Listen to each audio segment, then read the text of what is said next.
উড়িষ্যায় সম্বলপুরে আক্রান্ত হয়েছে। আপনি দেখে বুঝতেই পারছেন তেনার হাত ভেঙে আছে। কিন্তু প্রশ্ন হচ্ছে, তিনি শুধু বাংলা ভাষায় কথা বলে, তিনি কিন্তু ভারতীয়, তাকে বাংলাদেশি বলে তাকে এইভাবে পিটানো হয়েছে। শুধু তেনাকে নয়, প্রায় কয়েকজন সেখানে ছিল, এমনকি তার গায়ে গরম জল ঢেলে দিয়েছে। সেখানে তারা রান্না করছিল, সেই খাবার, সমস্ত খাবার সে নষ্ট করে দিয়েছে। আমরা তিনার কাছে জানবো বিস্তারিত কি হয়েছিল সেদিনকে। সেদিনকে হয়েছিল, আমরা রান্না করছিলাম, রান্না করতে গিয়ে ওরা এসে আমাদের কাছে বিড়ি চাইলো, আমরা বিড়িও দিলাম, বিড়ি দিয়ে দিলাম। যে আমাকে বলছে কি আধার কার্ড দেখা, আধার কার্ড দেখালাম। ওরা আধার কার্ড মানে ভালো করে পড়াশোনা করেনি, আধার কার্ড দেখে বলছে কি তোরা বাংলাদেশি আছিস, বাংলাদেশি বলে মানে সবাইকে মেরে দিল। কতজন ছিল তারা? তারা ছিল 20-22 জন। আর আপনারা কতজন ছিলেন? আমরা ছিলাম 17 জন, তো 17 মধ্যে 14 জনকে মেরেছে। এই যে ওরা যে হাত তুলতে লাগলো, আপনারা কেন হাত তুললেন না? আমরা পারবো না কি, ওদের কাছে অস্ত্র আছে। কি অস্ত্র ছিল? ওদের কাছে চাকু ছিল, পিস্তল ছিল। আর কি বলছে আর মারছে আপনাদেরকে? আমরা বলছে জয় শ্রীরাম বল, আমরা বলিনি কাউকে জয় শ্রীরাম। আর বাংলাদেশি বলছে? বাংলাদেশি বলছে। ওরা মেরে তখন আমাকে গায়ে মানে গরম জল ঢেলেছে, তখন আমরা সবাই কানাকানি করছি, হয়তো পায়ে পড়ছি, আমাকে মেরো না, তাও আমাকে মারছে ওরা। দিয়ে কি করে বাঁচলেন ওখান থেকে? ওখান থেকে কী করে বাঁচলাম, পাশে মানে আমাদের ওই লোকগুলো এসেছিলো, যে ওরা দেখে তখন ওরা পালিয়ে গেল। আর কি 6টা মোবাইল নিয়ে গেছে আর কিছুটা টাকা নিয়ে গেছে। কতদিন থেকে ছিলেন ওখানে? হ্যাঁ, কতদিন থেকে ছিলেন? আমি ছিলাম ওখানে মিনিমাম 2 মাস ছিলাম। এর আগে ওখানে গিয়েছেন? এর আগে আমি প্রথম গেছি, একবারই আর যাইনি। মানে 2 মাস থেকে সেখানে আছেন, তাই তো? 2 মাস থেকে আছি আমি। কি কারণ হতে পারে আপনাদেরকে এইভাবে আঘাত করছে? কারণ এখন বলছে তোরা বাংলাদেশি আছিস, তাই জন্য তোরাকে মানলাম।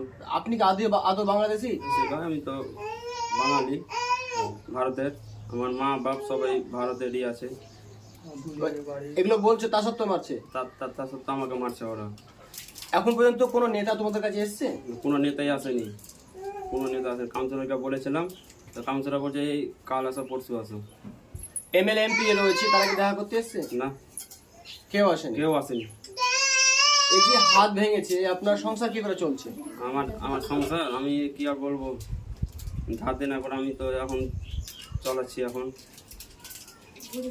গরিব মানুষ, কোথায় কি পাবো, আমি খাটলে খেতে পাবো, না খাটলে না খেতে পাবো, এরকম এখন হয়ে আছে। কোথায় বাড়ি আপনার? উত্তর গাড়ি দেবো, 9 নম্বর ওয়ার্ড, ধুলিয়ান। তো দর্শক বুঝতেই পারছেন, তিনার হাত ভেঙে গেছে।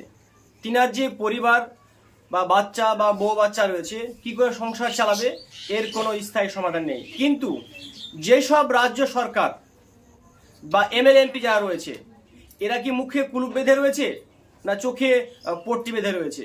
এরা কি দেখতে পাচ্ছে না, না দেখার ভান করছে? আমরা দেখেছি যেইভাবে উড়িষ্যা রাজ্যে গিয়ে যেভাবে বাঙালিরা বারবার মার খাচ্ছে, লাশ হয়ে ফিরতে হচ্ছে, কিন্তু স্থায়ী সমাধান কিন্তু হচ্ছে না। কেন? এটা কেউ প্রশ্ন করেছে? এই ছেলেটা যে তার পরিবার রয়েছে, এখন সংসার চালাবে কে?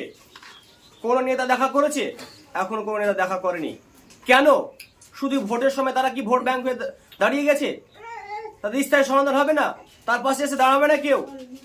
দর্শক সত্যি দুঃখ লাগছে, তার কারণ বাঙালি হয়ে বাংলা ভাষায় কথা বলার জন্য তাদেরকে এইভাবে আক্রান্ত হতে হচ্ছে। কেন? রাজ্য সরকার দেখেছেন গতকালকে মুখ খুলেছে, মুখ খুললেও কোনো অ্যাকশন নেয়নি এখন পর্যন্ত। আর যারা নেতা রয়েছে তারা শুধু যারা মারা যাচ্ছে তাদের বাড়ি শুধু ফটো তুলে যাচ্ছে, আর কিচ্ছু না, স্থায়ী সমাধান সেটুকু হচ্ছে না। যে সংবিধান তাদেরকে পারমিশন দিয়েছে গোটা দেশ সে ভ্রমণ করতে পারে, এই রাজ্যে কি করে তাকে মারতে পারে? কেনই বা তাকে মারবে?